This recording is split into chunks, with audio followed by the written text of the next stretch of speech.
Welcome back to a new episode of Diary of an Executive. In this episode, I'll be discussing the much requested topic of social judgment with my guests, 2026 Secretary Nathan Quizon and 2026 Content Director and Editor of this podcast, Prem Mondeddu. Hi Nathan and Prem. Hello. How are you doing? Good, how are you? I'm good. You seem very happy.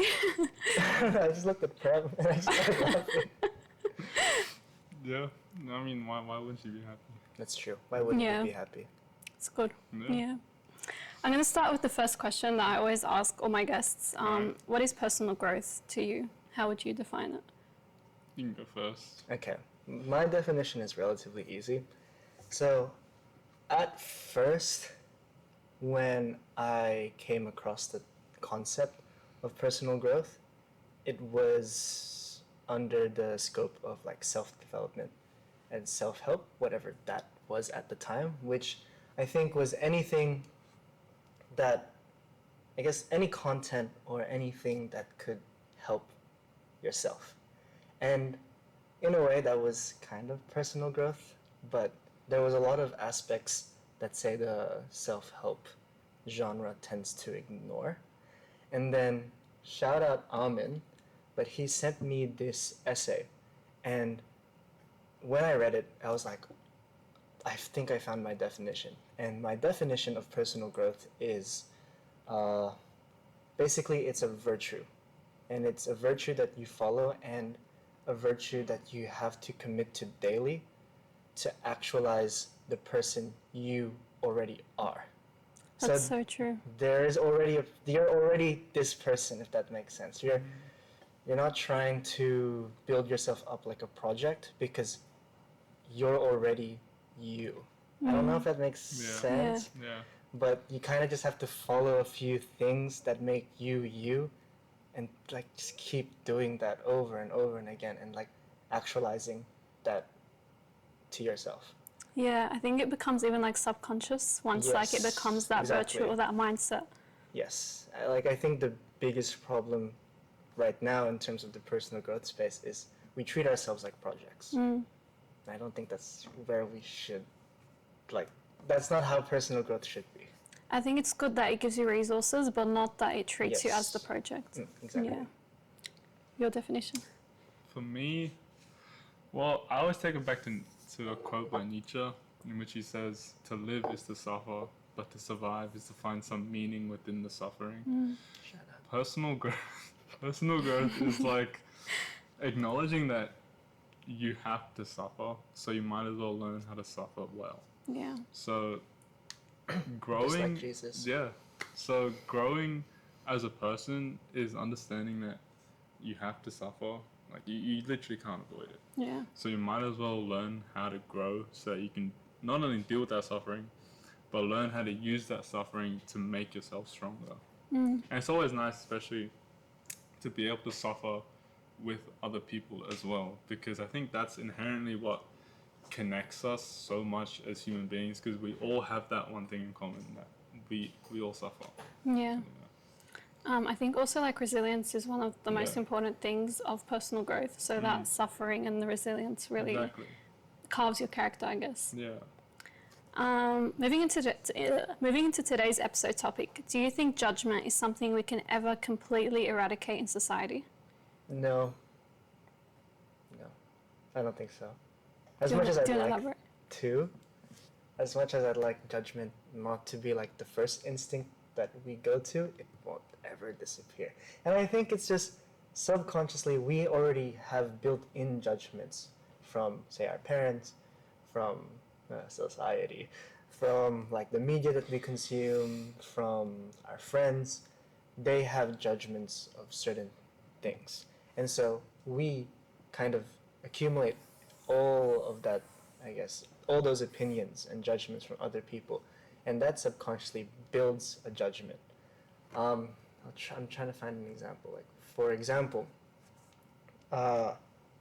maybe it's all the media that I've consumed, but uni, my judgment of uni is like useless, waste of time. Like but at the same time, I need to kind of be careful of those judgments because there are some people out here like who are studying degrees that you need uni for, and I can't just judge that because they need it. And like I tend to instinctually judge things also, and I think it's a thing that although I don't want it to happen, I think it just does happen. Yeah, Yeah. I think like it's just human to judge. Correct. But where it gets wrong is when it hurts other people, I think. Correct. I wanted to say something about you said, about, you know, how you said that we judge and stuff. I think it's also about like perceptions.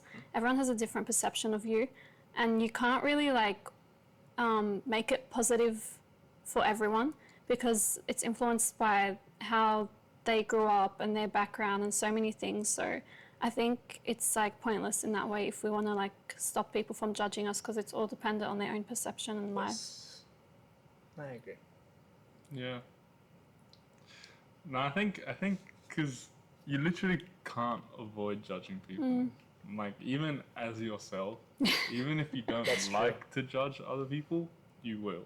It's just part of being human. But I don't necessarily think it's a bad thing to judge, because especially we subconsciously judge people a lot, but that's how we find our people as well. I also agree with that. So when we find, you know, friends and stuff, we judge people and we kind of categorize them and be like, I want to hang out with this person. I want to get to know this person more, or I don't think I'm going to get along with this person at all. So I don't think judging is bad. I think it's a very good thing to do, but it's only, again, like how you guys said, it's only really bad when it hurts someone else. So yeah. And like I'll opt in a little bit.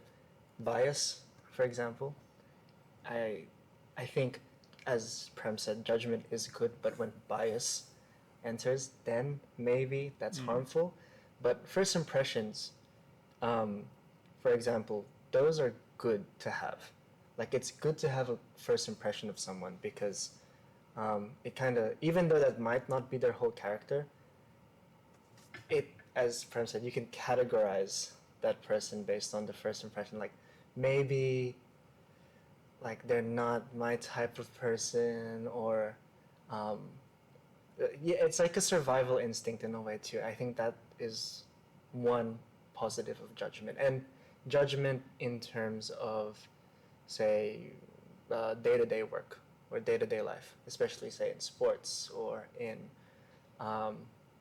your job. You have to make judgment calls on certain things, and again, it's important to judge if this will go well or if this will go wrong. I think what I realized when both of you were talking, because you said like a lot of good points, I think there's like different types of judgment. That is Like true. there's social judgment of like people, you know, assuming things about you and like putting you in categories. And then there's judgment that helps you like assess if like this person is good for me or not. Like, and you also touched on a question I was going to ask later, so I'll ask it now. Can judgment come from people with good intentions too? What role do individual biases and expectations play in human judgment? Repeat the question again. Oh yeah. So can judgment come from people with good intentions, not just the bad intentioned people? And what role do individual biases and expectations play in human judgment? So for example, say someone values intelligence as a trait in someone, and then they judge you as a non-intelligent person or less intelligent person. That's their expectation or their bias coming into the judgment. They're not seeing you for who you are. They're comparing you to, say, like another person who they view as like more intelligent. So do you feel like these two things, like biases and expectations, come into judgment, even from good people? Yeah, 100%. Trying to think of an example. Parents. Oh yeah. Parents, I think they are always good intention, Yeah. quote unquote. Like, I would say their bias does come in though, even though they make a judgment on you. Like, for example, I don't know if this is in a lot of different, it could be a cultural thing, but they would judge how I look, and it can come off wrong, even though it's good intention. Like I know from them it's good intention. They're not trying to, like, for example, weight. I'll use weight. they'd be like, "Oh, you've gotten a lot bigger," and sometimes people can take that really personally. Yeah. But I think it's also good to recognize that judgment and recognize that, I guess, bias from a different generation as something that they can say, and they like the intention wasn't to hurt someone. I think that judgment is also influenced by how they grew up in their society. Exactly. Yeah. Yeah. A lot of them, they grew up also being judged about their appearance, so then they do it to their children. Yeah. Yes. And then it just continues until we stop it. I think the way we can stop it is like by telling them what emotional impact it has on us. Like, this makes me feel this way when you say it to me. Like, I think because like our parents don't want to hurt us, like Yes. emotionally. So I think if we highlight the emotional impact of it on us, I think that's how we can, kind of cut that cycle there. I Yeah. half agree. Yeah. Same. I think we can do that, and optimistically they'll stop or they'll acknowledge it. But I think as what we can do in terms of, I guess, the judgment we get, say from parents or from other people, is to acknowledge that there is a bias or there is Yeah. a gap, and just kind of, in a way, comfort yourself, saying, there is a lot of things that they've lived through, and I can say what I can say, and they might not change. Like, that judgment will always kind of stay the same, and I kind of have to live with that. Yeah, Yeah. acceptance. Exactly. It's a kind of you kind of just accept the things that they say. Yeah.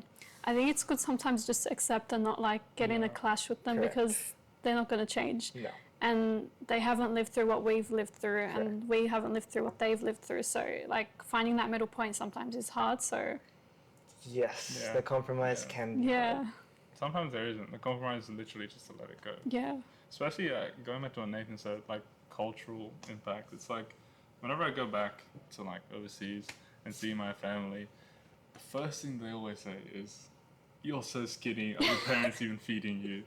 And then literally everyone. But like the thing is, I don't blame them because I feel like in my culture, food is like their love language. Yeah. Yes. So I agree. they're not saying that to come off as like you look bad or whatever. They're genuinely saying that because they want you to be healthy. They want to feed you, and that's how they communicate their love for family. So they're giving that excuse for themselves so that they can make food for you as well. So I think it's really important to understand where people are coming from when they say things as well, because sometimes judgment, it's not always just like a bad thing. Even if it hurts you or like it seems like it's bad, the intentions behind that just vary sometimes. Yeah. Something in my culture, like, it's similar to the food example, but it's not about food. It's about, like, marriage. So, like, they always ask you, when are you going to get married? When are you going to get Yeah. married? Like, there's always that question. But they don't mean it in a bad way. And, like, it's more because in my culture, they really value starting a family. Yeah, So, yeah, I think it's important just to acknowledge the cultural factors. yeah, exactly. If you were to boil down judgment to a very simple and short explanation to a little kid, perhaps your younger self, how would you define it to them? That's a good question. How would I define judgment? I think I would say like judgment is when someone has an idea of who you are. So like, because especially as kids though, I feel like we don't really care who we are, like what we do. But when someone the only reason judgment matters when we're a kid is if it's someone that we respect, look up to, or has some kind of power over us. But nowadays it's like anyone we see, we're going to be like, oh, like we're impacted by their judgment. But back then it's like, I don't think it's that big on us, you know what I mean? I think if you also like want to be friends with a particular person, they're judging you. Yeah. I think that Yes. also affects. Yeah. But if you don't care about the person, like you don't want to be Exactly. friends, like even if they judge you, you just dust it off and keep going. Yeah. But now, like, if someone even I don't like, they judge me, I'd be like, oh, damn.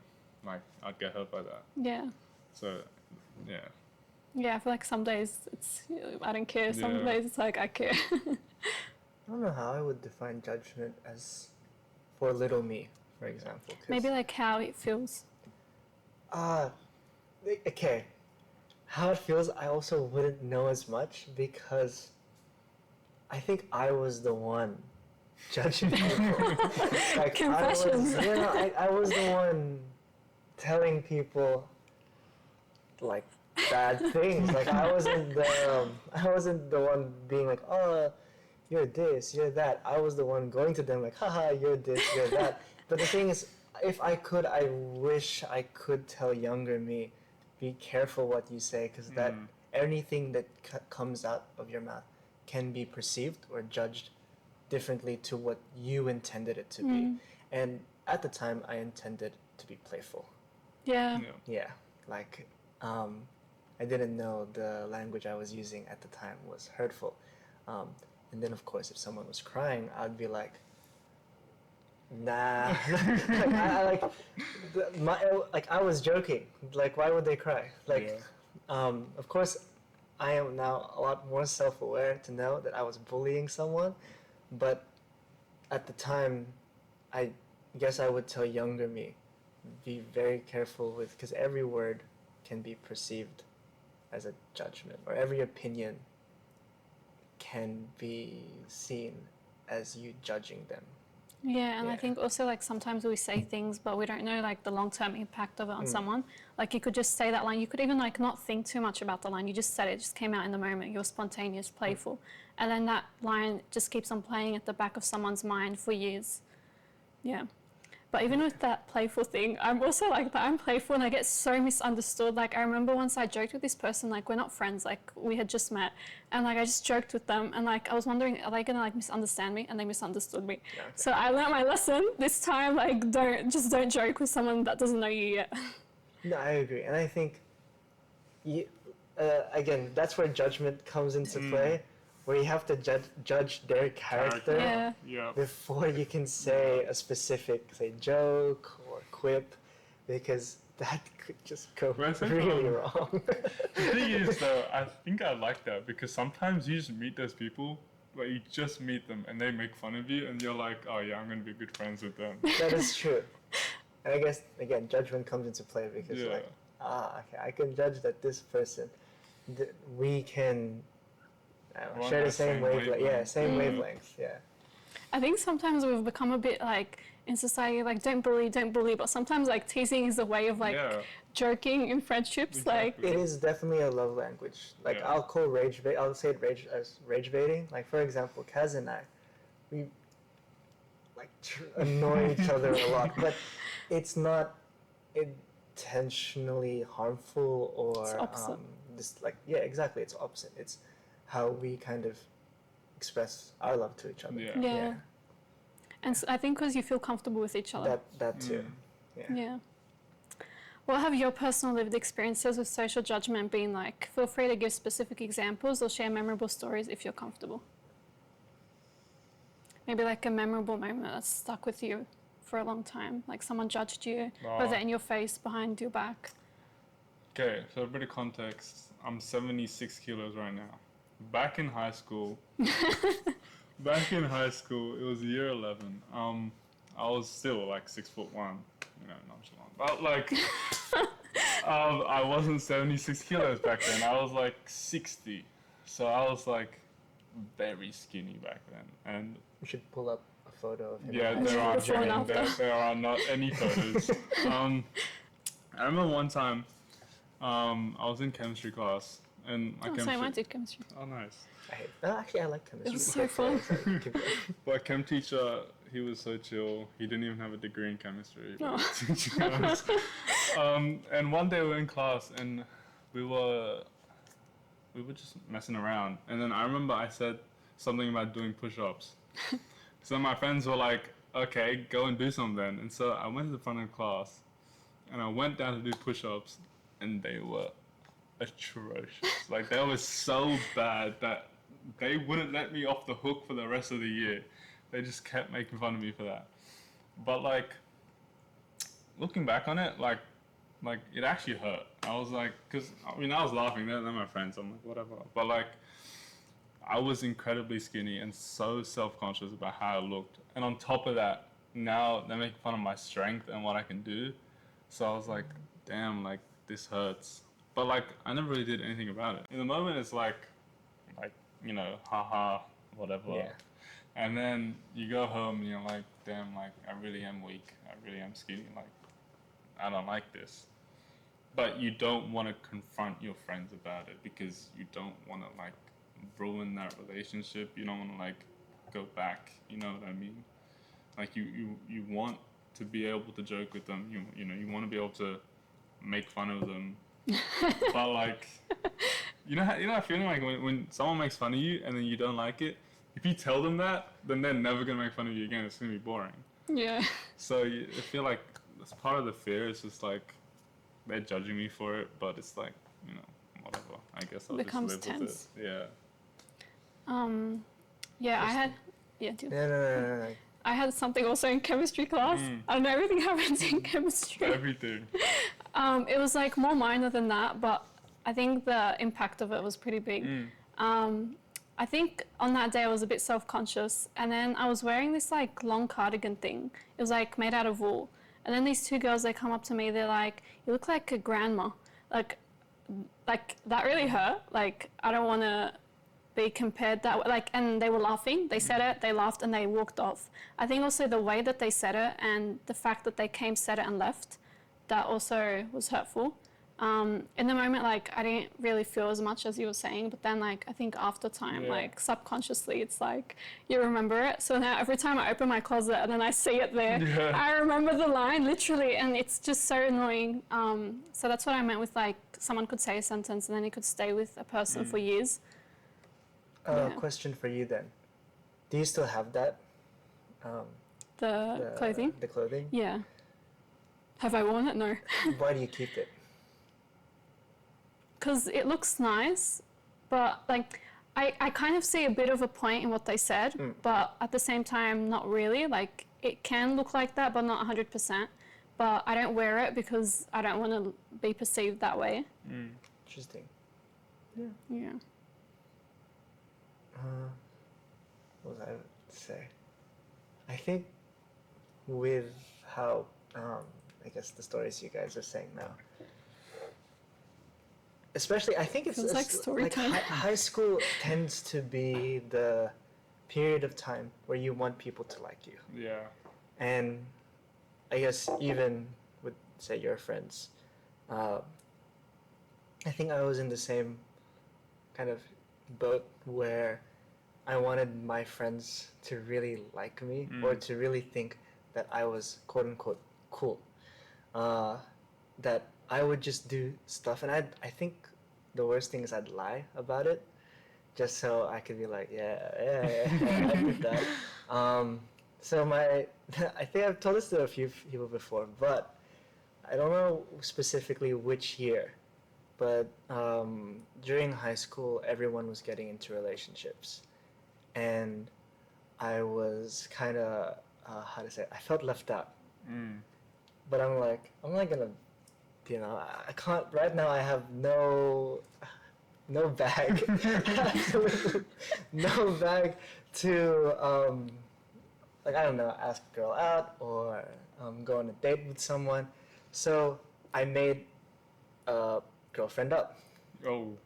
I'm not even joking. What are you doing? So I would like be, where's my phone? Oh, there's a like- full show with that. I'd be like, oh, wait, she's calling me. Yeah. Make sure your friends are watching. Well, to be fair, I'm not friends with those guys Okay, anymore. I cool. think that's the thing I also wanted to point out, where the friends that I'm with now, like I could tell them that story. They could laugh at me about it, but I'm comfortable enough with like the friends I have now, like you, like the other guys. If I say it, yeah, you can clown me. I don't give a shit because like I think it was just at that period where judgment, especially social judgment, became so important. And I think a lot of people were like that too, but maybe some to like a different degree. Especially like I know myself, I really wanted to be cool. Yeah. Like I really wanted people to be like, yeah, Nathan has a girlfriend, or like, I want them to say stuff like that, and that kind of validated something. But looking back, I'm like, that was just really lame. Yeah. It's an interesting story. I think also because during high school, it's like that's your world. Correct. And that's when you're discovering life and the world. Like you're kind of developing your personality. You're becoming like opinionated, hormones, everything. Like you're growing puberty. So I feel like that period is very sensitive. Yeah, it really defines what happens later on. Yeah, I agree. Oh man. Yeah. Like I just want to erase high school. Same. Why do you think people judge? Because we have to. Yeah. Like in a bad way? Oh, in a bad way. Yeah. By the way, I think it's again, I think we have to. both we have to, and No, like I mean like It's- with bad intentions. like yeah, and to feel better about themselves, especially when I was judging people in a bad way. I think back then when I was like much younger, like primary school age, maybe at the time I didn't realize it, but looking back, I'm like, yeah, I did that because I wanted myself to feel more empowered, or like to feel really strong. Like, for example, I used to do martial arts, and I have a cousin who I did it with, and so there was an award ceremony at the end, and I got a lot of awards. I got a few medals, and I got the top student of the year award, and he got like one small cert, and my instinct was to flaunt that, to like, look at this, look at my certs, look at my medals, and he felt like shit, like he didn't like it. But at the time, when I did that, when I judged him for his, I guess, lack of awards, that was for myself. It was a very selfish thing because I just wanted to feel good in the moment. And I think that's why people judge, because it feels good. Like, of course, it's not a good thing to do, Yeah. but when people do judge, they feel, I Yeah. think, good. I agree. I've realized the same thing, like through experiences. Like I used to think about it, why are they doing that? Then I realized they're going through something in their life where they're being judged by other people. So then that negative energy is being stored inside them and they just want to release it. So then they release it, literally the next person they see in front of them, they don't care. It's like, I just need to like let it out. But then that's impacting someone who's like, I don't know if that's a word, but innocent. They didn't do anything to them, but they're copying the consequences of them being judged by someone else. Yeah. So it's like a cycle. And especially with social media, it's just exacerbated. Yep. Because they're strangers. Like, this person doesn't know who I am, where I live, the type of person I am. So I could just say the most nastiest thing, and they can't do anything about it. And so that's why I think social media is such a rabbit hole, or like a 50-50 type of place, because there are just interesting or judgmental individuals, and you can't do anything about it. Yeah. Yeah. I think it goes back to that quote, which is, "Who am I to judge when I myself walk as an imperfect man?" I Is think that from the Bible? I don't even know, Could be. It sounds like something Yeah. similar. but I love that quote because it's like, it shows that it is inherently part of the human nature to be flawed. So how can we judge people when we have things that they could judge us on, but they're choosing not to? So why should I choose to judge them?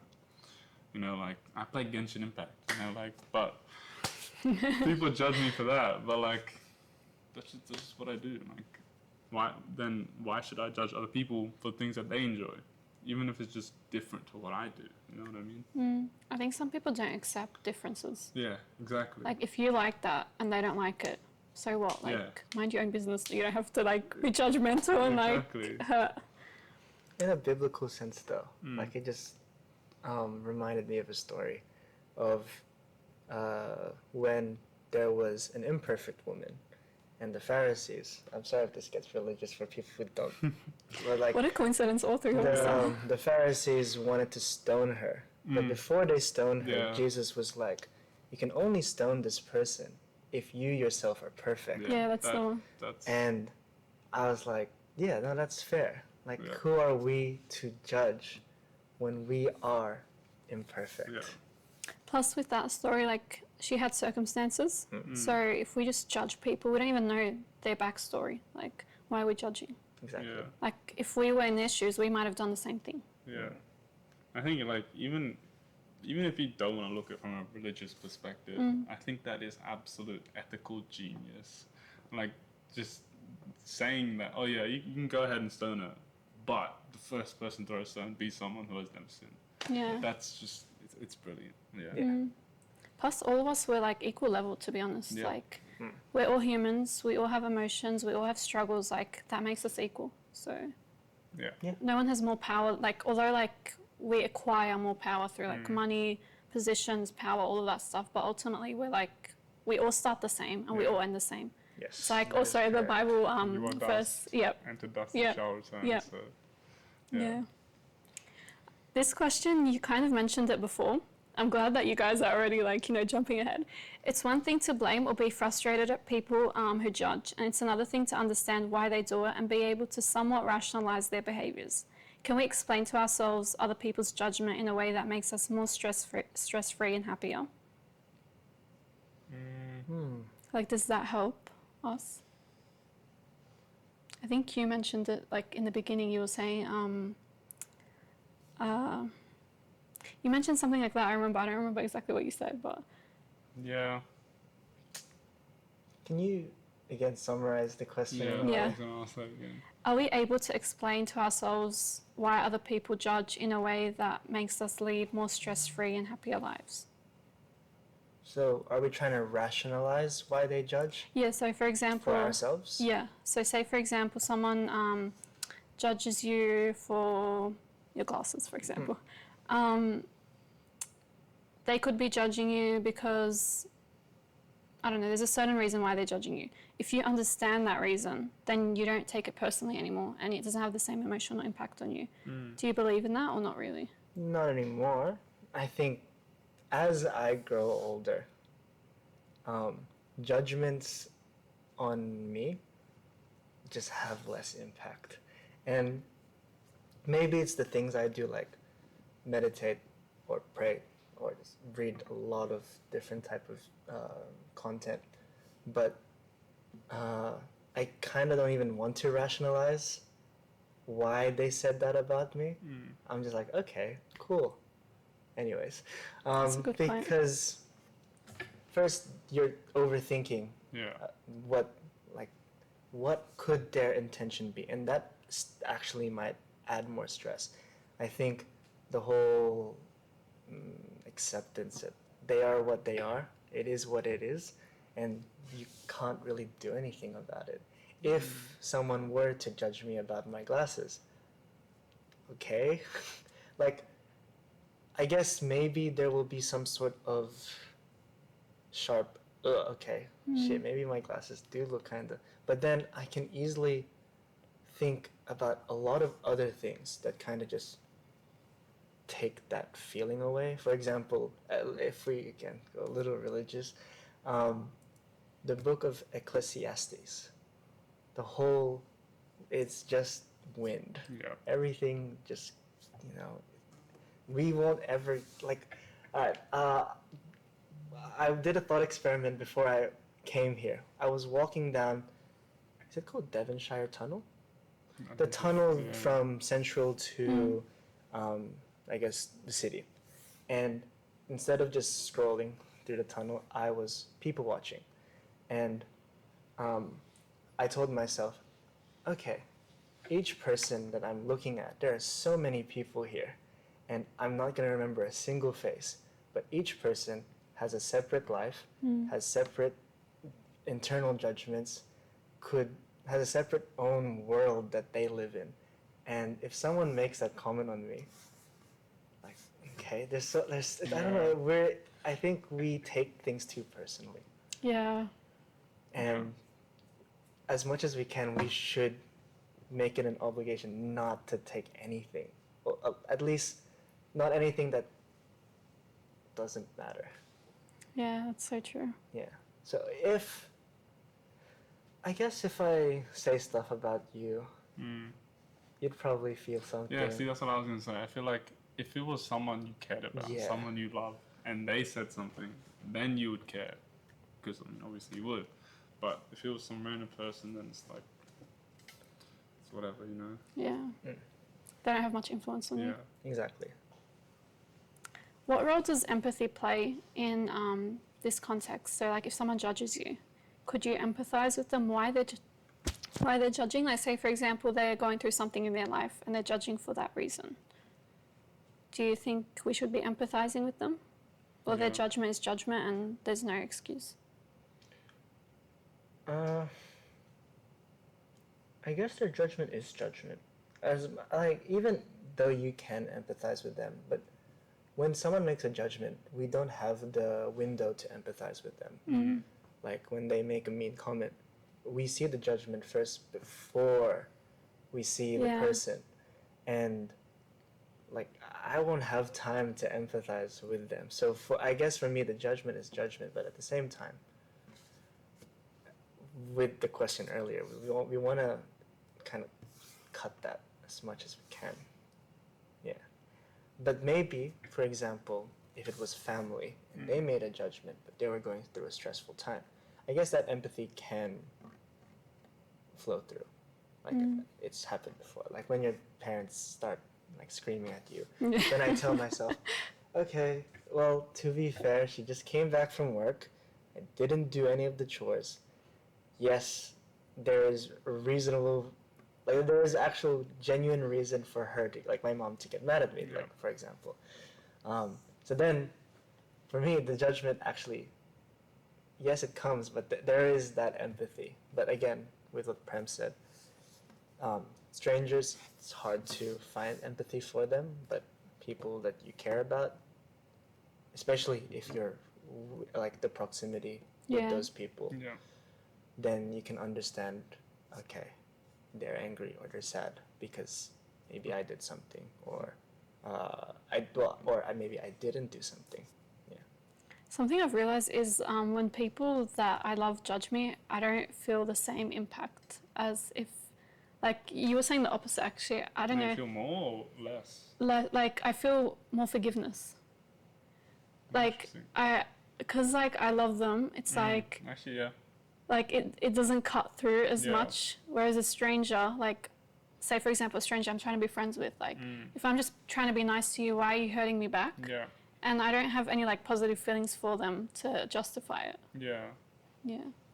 I think that's an interesting point, because I feel like the way I see it, I definitely understand your point, because if someone I care about says something bad to me, my instinct is also like I'm gonna like forget about it. Like I'm gonna forgive them, not because I want to maintain this relationship with them, right? Because I don't want to lose them. So even if they judge me, like maybe I can just move past it and let them say that.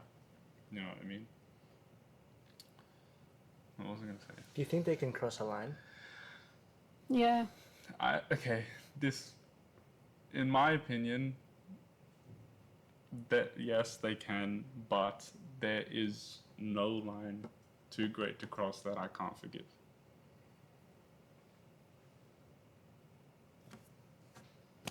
Because, I mean, it's just like,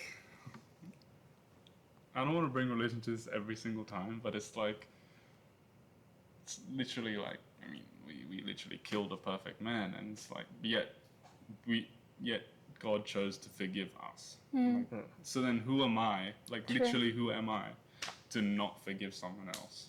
Like, it doesn't make any sense. It's not fair.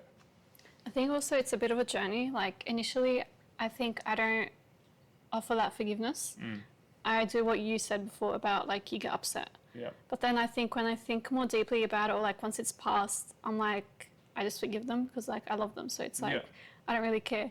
Or like, not I don't care, but like I'll let it pass. Yeah. But I think once it becomes where your question came in, I think where your question came in, if it becomes too much, like if it's repetitive over a long period of time, and that person isn't changing their behaviors, I think that's where it's on me to put a boundary and not forgive, because they will kind of, trespass it and then just assume that you're gonna forgive them every time. But yeah, forgiveness is important, I think, and who are we not to forgive? Yeah. But I think sometimes, I've got this kind of debatable thing. Like in the Bible, we're always told, for example, if someone hurts you, turn the other cheek. As much as I want to do that, I also feel like in a world like this, if you do that, people just trample all over you. I struggle with that thing. Because I feel like if you don't put that boundary... Yeah, I get what you mean. But I still don't think that, why should you let the world change your morals? I don't think it's about changing morals, but more like self-protection. If someone's hurting you, and then they're constantly crossing that boundary, or you have to set a boundary that they don't cross. It is tricky, and I think it really is an individual choice whether you forgive someone or not in that situation. But I think also going to Immanuel Kant, him saying... I was going to go to philosophy too. Immanuel Kant says you shouldn't bend your morals just depending on the situation that's in front of you. So if I tell myself I will forgive people, then I'm not just going to be I'm not going to forgive you this time because you hurt me so bad. But I will forgive you if you do this because it wasn't as bad as what you did. You know what I mean? If I choose to forgive, then I will forgive everyone for everything that they do against me. But do you think it's bending of morals? Or is it more you're keeping your morals, but you're introducing something that will help you survive in this world that isn't written in the Bible? So there is kind of a concept, because as much as I like Kant's philosophy, sometimes I think it's rigid. Yeah. As you said, because Kant said you can't bend your morals. Yeah. I think bending might be the wrong term, but there is a term called contractualism, and it's kind of bending morals, but it's if this person can do, or if I can let everyone else do it, can I do it too? It's in a way if I do this action, everyone should be able to do this action, if that makes sense. If I forgive, everyone should forgive. And say if that person fails to do what everyone else is doing, then they're kind of breaking that contract. You want to do actions that you would wish everyone would do. And there are, I think it was brought by Aristotle first, but the 4 cardinal virtues, and then it was further developed by Aquinas. But it was prudence, temperance, fortitude, and justice. And I think fortitude is one I struggle the most, especially in the case of forgiveness. Yep.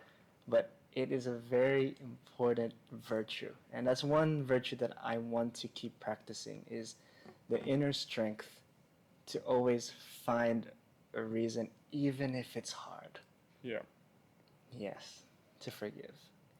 I think what I meant was not forgiveness. It was more putting a boundary. With the contractualism. Is it Yes. word? I feel okay, say you're expecting, I do this, they have to do that, but you can't really put expectations on people because we don't have control over people. I used to do that in the past. I would expect these things from people, but everyone has a different background, different struggles, different battles. You can't expect anything, and people can disappoint you. So Yes. I think that's the limitation of that in a way.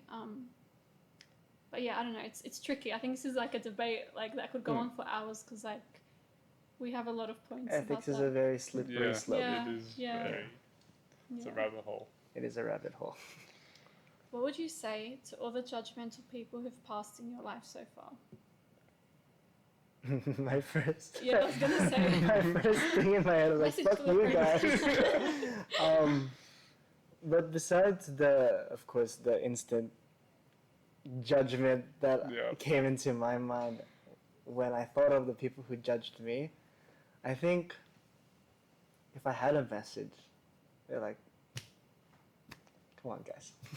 I don't know, can do better. I don't want to convolute the message too much, Yeah, but lock like, in. that basically that like, and I think this is a message to myself as someone who judges too, and sometimes I catch myself judging others too quickly. I always sometimes tell myself, all right, you can do better. Like, I think it's always our obligation to do a little better in terms of judging others. I don't think we'll ever be perfect in our judgments, but we should strive to be a little better every day when we judge. I think it's also good that you self-reflect and you know that I need to improve next time. Some people don't do that.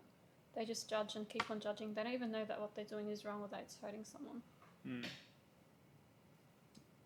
Yeah, no, I judge people. I think it's why this topic's interesting, because I know I do. That's why I chose it. Like, I still do. And Yeah.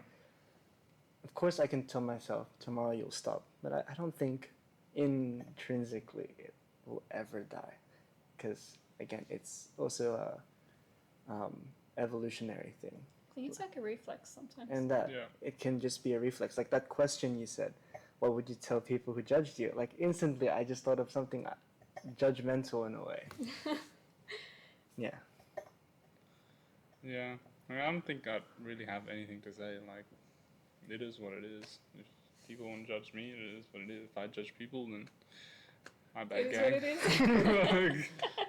I think, yeah, it's just so inherent to human nature that you can't stop it, you know? So it's just got to deal with it. I think what I would say is treat people like humans. Remember that there's a human with emotions in front of you. Always think about like the emotional impact your words or your actions can have on that person. Yeah, I think it's as simple as that, because like what unites us ultimately is our emotions. Yeah. Yes. All of us feel emotions. Can judge. Oh, I already asked that one. All of us fear being judged. Why do we fear being judged? Why is it like? Why does it take up that much space in our heads? Because we want to be liked. You know, I think whether it's in the sense of your family, your friends, or even like the romantic gaze, it's like you want people to like you, you know, in any kind of situation. And I think that's just our nature as being such social creatures that we want to surround ourselves with a lot of people, you know. And then, you know, if you're liked by someone, then you'll get that ego boost as well, and you'll feel better about yourself. So it's just how we are, I guess. It stabs your identity. I think that's one way I would describe it, because you have again your own biases. Every person has their own biases, but you've built this version of yourself, and let's say bouldering, which I actually haven't done in a while, which is something I'm embarrassed about. But say someone told me, you are terrible at this. And it's something I've built an identity on. Like, I tell people that I do this. I tell people that I boulder. And if someone was to say, oh, you're just terrible at it, like, something that I've built up in terms of my identity is being, like, torn from someone else or from someone's thoughts. And, like, that hurts because you've prized that part of yourself. And it, of course, not just sports, but say in looks or in, I guess, maybe even intelligence. Like, you're scared of judgment from, let's say imposter syndrome, for example. You enter a class and you've made it all the way to this class because of course, you've studied hard, you've worked hard, you've had the knowledge to participate in this class. And so you've built that identity as someone who can be with, like, someone who can study in this class. And then now you're around other people and you realize that they know concepts or they have more knowledge than you. Then you're scared of that judgment because now that that identity that you've built as someone who can, I guess, thrive in this class is slowly breaking down because shit, am I really who I thought I wanted to, who I wanted to be? Because, and if these guys just judge me, if they figure out that I'm not as smart as I want them to think, then that would break me, because I worked so hard to be here. But that's just an example, though. I think a common point that came across both of you is fear of rejection. Yep. Like with the friends and any like type of relationship. And then, did you say what was your first? There point? was bouldering and then uni, or like class. Yeah. Like even like with bouldering, like even if you were to get awards, like if you were in a competition, and say you didn't get that, that's a form of rejection. So I think we fear that, like that moment where we get rejected. We don't want to get to that point, to that low point. Yeah. Rejection sucks, Yeah, but I it think it's does. needed.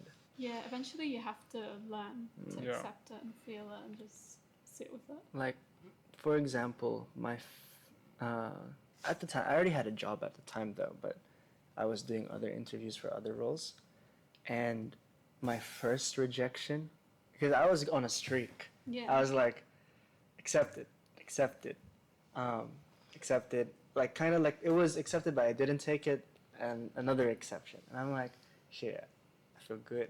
And so I got another interview, and I'm like, interviews, I can crush this. And then they're like, sorry, we didn't proceed with your application. And like that first rejection sucked. Yeah. It's like, I didn't cry or anything, but I felt really disappointed, defeated. I was like, am I really that good? Should I really apply for another role? Should I, like, a lot of these questions start popping up because it stabs your identity. Like, when you get rejected, you might not think you are the person you want to be.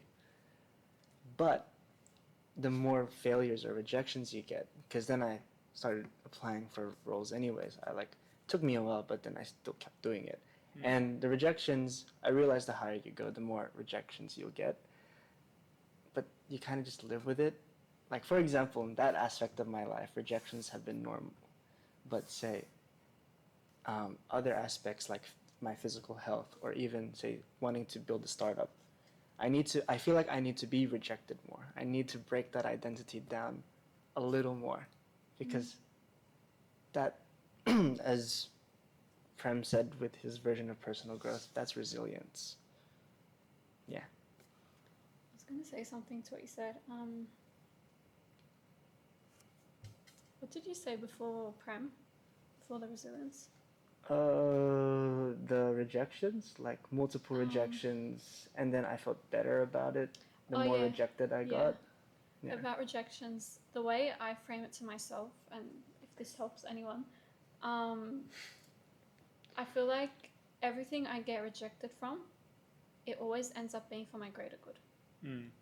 Every single time. And the way I think about it is, the problem is sometimes we put too many hopes and dreams for something that we don't know the outcome of yet. So then when the outcome comes and it's a rejection, it's like we crumble down. Yeah.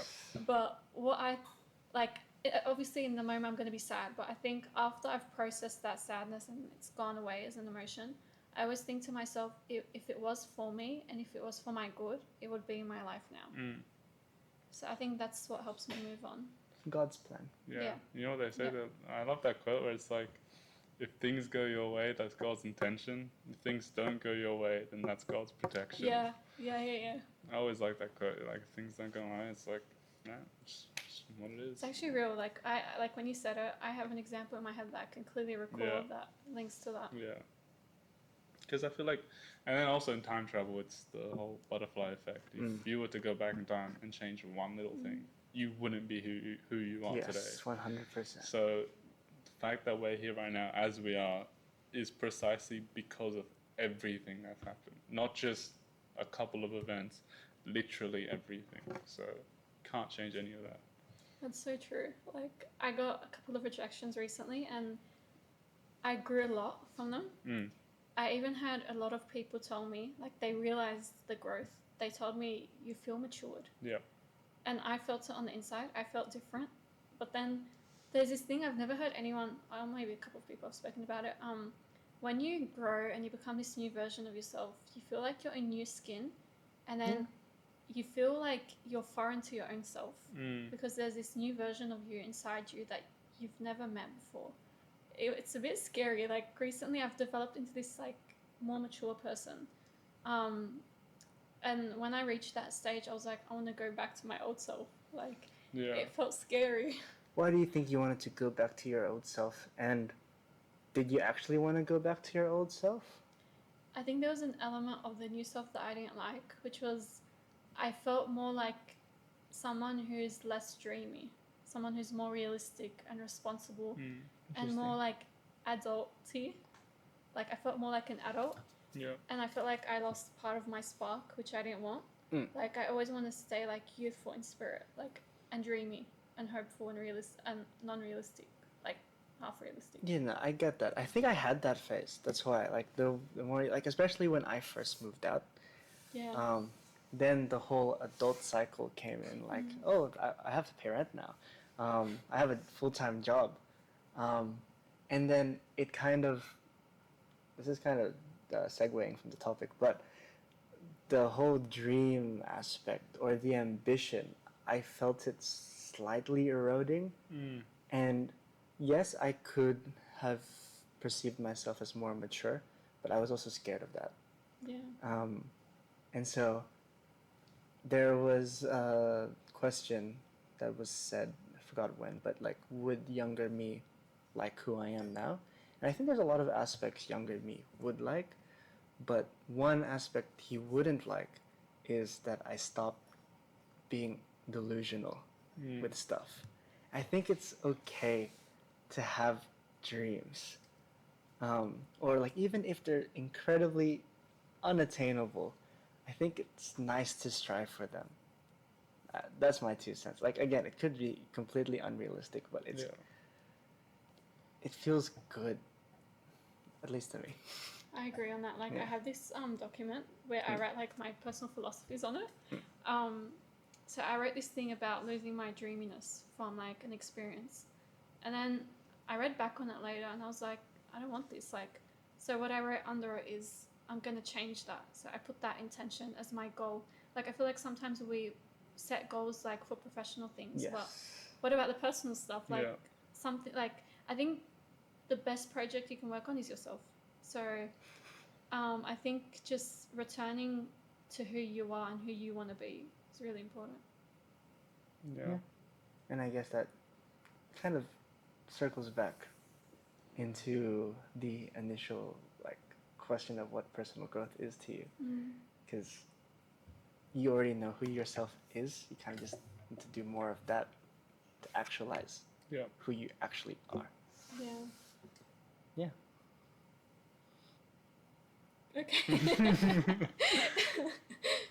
How can we no longer fear social judgment? How can we permanently free ourselves from these paralyzing thoughts? Is there a way, or I think it's possible, but it's so hard. Yeah.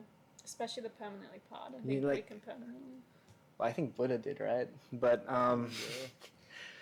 besides that, besides like of course rare exceptions, I think by killing social judgment, you, especially if you kill it permanently, I think that's also a bad Yeah. thing, 100%. because then you kill the good judgments or even compliments, because compliments are people judging you. Like compliments in itself is like, oh, you're really, like say you're really attractive. That's a judgment from someone. But if you were to kill all social judgment, you would not feel bad about, oh, you're ugly, but you also won't feel as good if they tell you you're attractive. And I think, of course, you would want to recognize that, like if you can categorize and just like bin the bad judgments and keep the good ones, that'd be like ideal. Yeah. Hard to do so, but I think we just have to reflect. I think that's the only thing I could say. We just have to reflect that, all right, this is bad, discard, like mentally discard. This is good, work on it a little more. Or even if you don't want to work on it a little more, just like acknowledge that that's good. That should be the feedback loop that I want to like consume. Yeah, I think filtering things out. Yeah. If you could visualize your ideal life now, A, what would you do with judgment? And B, how would your ideal life look like in general, even beyond the topic of judgment? talked about this topic before, especially with so Almond's a really good person to have a conversation with this type of stuff. But 100%. my ideal life is I wake up, I go to the gym in the morning because that's when I feel good. After the gym, I just work on whatever personal project I have, and then in the afternoon, social time. I spend time with friends. I spend time with family. I spend time with Kaz, and then at night, I just chill. And I think that is it. That cycled over and over again. Like, it's not that there's no ambition in that. I think that, because of course the morning part is working on the projects that you want to work on, or working on something that you ideally want to work on. So there is still ambition, or say going or achieving your dreams. But in terms of ideal life, it is as simple as that. And like, I don't want to be like, in terms of ideal life, I don't need big house, big car, big family. Because if you reflect on it now, I'm really close to my ideal life. Like, I have friends at work that I can just like laugh with. I have like the squad, basically. I don't know what we want to call ourselves. I'm not using the name we have on Instagram. Like, I have those as like, and like for example, my social aspect is basically perfect. My work is nearly perfect. My physical health, I could work on that, and I just need to actualize or build that habit. But there is nothing really stopping me from feeling like this is my ideal life. Like, a lot of this is ideal for me. I think it's also like there's always that expectation bigger is better. Correct. But I think it's what's more aligned with you is better. If that's aligned with you, then that's perfectly fine. And I think it also watched a movie, and it was talking about the philosophy of the city mouse versus the country mouse. So it was like the city mouse gets a lot more food, and it's way more delicious food, but they have that constant threat of dying. Versus the country mouse who lives in peace, but they don't have, amazing food or whatever. So it's like that trade-off of what you seek in life, because inherently no of those mouses is like better than the other. It's what you want for yourself that determines how happy you are in your life. So yeah. I think it's also the emotion. Yeah. Like with the peace. Like for me, I think an ideal life for me would be peace, minimal stress, surrounded by loved ones. I think it's like, I'm a very ambitious person, but I think the things that mean the most are the simple things. The people. Yeah. The feelings, that thing. I think people, I feel like especially nowadays, we get so ambitious about like the career that we want, the money we want to make, but we don't get as ambitious for like the kind of relationships that we want to have in the future. Like for me, like yes, I want to make money, but I think what I hinge my entire existence on is whether I'm able to love and be loved by people.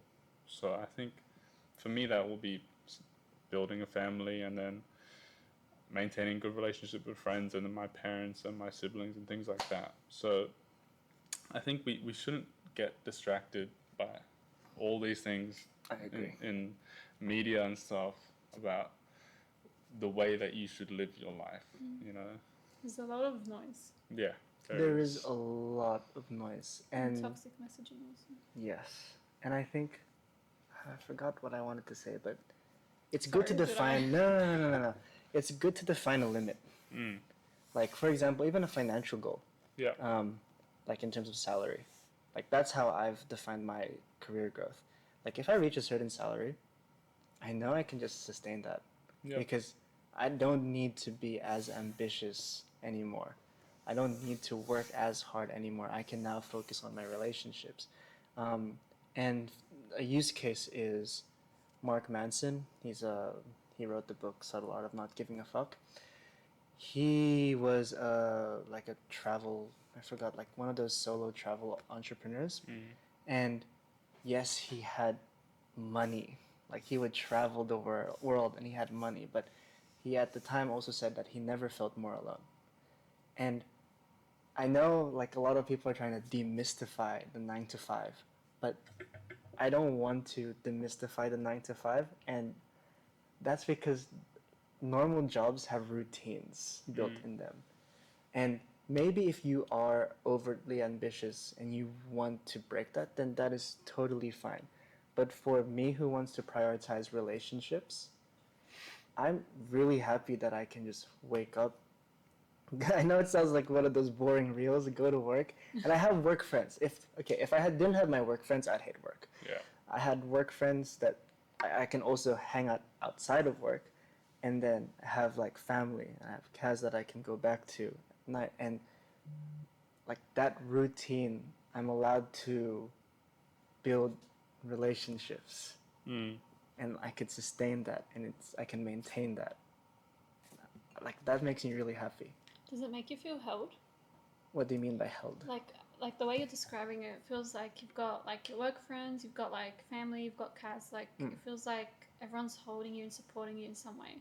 Like does that give you a sense of security, which makes you happy and satisfied with your life? Yeah, I think it does. Like my social circle is very important to me. Yeah.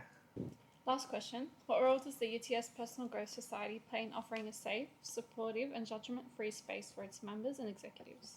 It's good. Good question, because we love UTS. I was thinking the same thing. Yeah. No, great minds think alike. Yeah.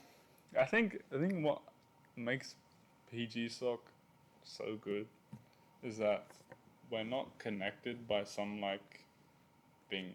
Like we're not connected by a specific instrument or specific sport, or like we're not a specific community, you know. We're connected by what makes us human, which is that yearning to grow.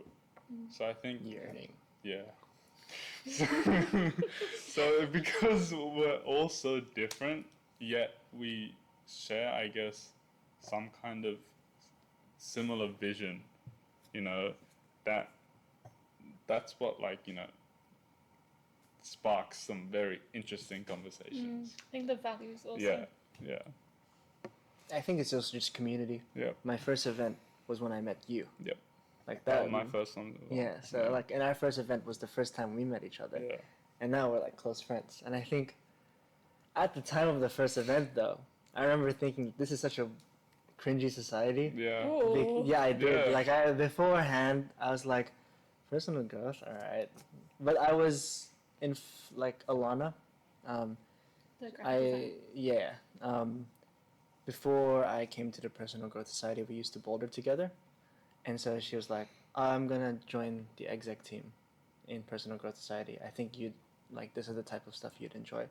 At the time, I was like, when I saw the name, I was like, "This low-key sounds really cringe." Corny. Like this is a corny ass name. But then I first went to the first welcome day, and I was a little timid too because everyone also knew each other. But then I was like, okay, I think I can vibe with these people. And then of course you join more and more events, and you realize, all right, this is like a really good community just to build friends, or like to have, as you said, insightful conversations. I don't think there's any other society that can spark 100%. a conversation like this. 100%. Don't worry, my sister still finds us cringe when I tell her Personal Growth Society. Well, she's the like, same. My brother's in uni too, and I don't think he'll ever join it because when I said, and he's like, no. I'm like, okay. I think like the title may be off-putting, but once you meet the people, it's completely opposite. Like when I came into this society, I didn't have any expectations. I didn't find it cringe or positive. I was just like neutral. But then when I went in, like I was positively surprised. So yeah. I think join us. You'll see for yourself. We're cringy. Yeah. Yeah, we corny as well. Okay, I usually end the episodes with a motivational quote. I have this quote by Bernard Baruch about judgment. It's basically this, and I've put it on my vision board because of like how impactful I found it. Be who you are and say what you feel, because those who mind don't matter, and those who matter don't mind. Tough. That's actually pretty Yeah. good. Yeah. Do I have a quote that I wanna? That's your phone. All right. So I feel like I wanna specifically quote it because Yeah. Fair. I don't like. I always misquote the Bible, but it's Micah, chapter 6, verse 8, and it's a really simple quote, and I think it's not even just in judgment, but in terms of what you should do, because what the Lord requires of you isn't that complicated. He just wants us to love being kind and to walk humbly. And that's it. Mm. And I think that is something that I could always remember because it's really easy, but it's also really impactful. Yeah. I think it just all comes down to love. Exactly. That's it. Thank you, Nathan and Prem, for this episode. Thank you for all your insights and all your jokes and all the support. And as usual, a big thank you to our viewers on this podcast. Thank you for constantly engaging with us. If you'd like to see further content, please subscribe and feel free to like and comment under this video your own thoughts and insights. Usually I end this episode with some customary words of wisdom, but I thought this time maybe I'll just repeat that last motivational quote because of how impactful it is. And maybe you can use it as a mantra in your own life whenever the fear of judgment starts to creep up on you. So here it is. Be who you are and say what you feel, because those who mind don't matter, and those who matter don't mind.